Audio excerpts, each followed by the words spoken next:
बदमास बोको र चालक कुकुर। गाउँमा एक बोको थियो, नाम थियो बोकु। ऊ निकै चालक तर अलि अल्छी पनि थियो। सधैँ कसैको तरकारी बारीमा पसेर खान्थ्यो। गाउँलेहरू टिक थिए। एक दिन गाउँको कुकुर बुक्कुले बोकुलाई समात्न योजना बनायो। बुक्कुले भन्यो, बोकु दाइ, तिमीले यसरी अरूको तरकारी खाँदा राम्रो देखिन्छ र?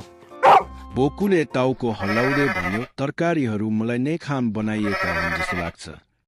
बुक्कुले हाँस्दै भन्यो, हुन्छ, तर म तिमीलाई राम्रो ठाउँ देखाउन सक्छु जहाँ तिमी खुलेर खान सक्छौ। गाउँदेखि पारी ठुलो जङ्गलमा लग्यो। कुकुर अघि अघि पछि पछि बोकु ठुलो जङ्गलमा पुगे। चारैतिर हरियाली देखेपछि बोकुले कुकुरलाई धन्यवाद दियो। अहिलेसम्म यति राम्रो मिठो खाएको थिएन भन्दै घाँस खान थाल्यो। कुकुर पनि खुसीले भुक्न थाल्यो। उनीहरूको मित्रता सधैँको लागि अमर बन्यो। तपाईहरूलाई कस्तो लाग्यो बोकु र कुकुरको मित्रता? कस्तो लाग्यो हजुरहरूलाई हामीले बनाएको भिडियो? यदि मन पर्यो भने कृपया हाम्रो युट्युब च्यानललाई सब्स्क्राइब गर्नुहोला। तपाईहरूको साथ सपोर्टले हामीलाई हौसला मिल्नेछ।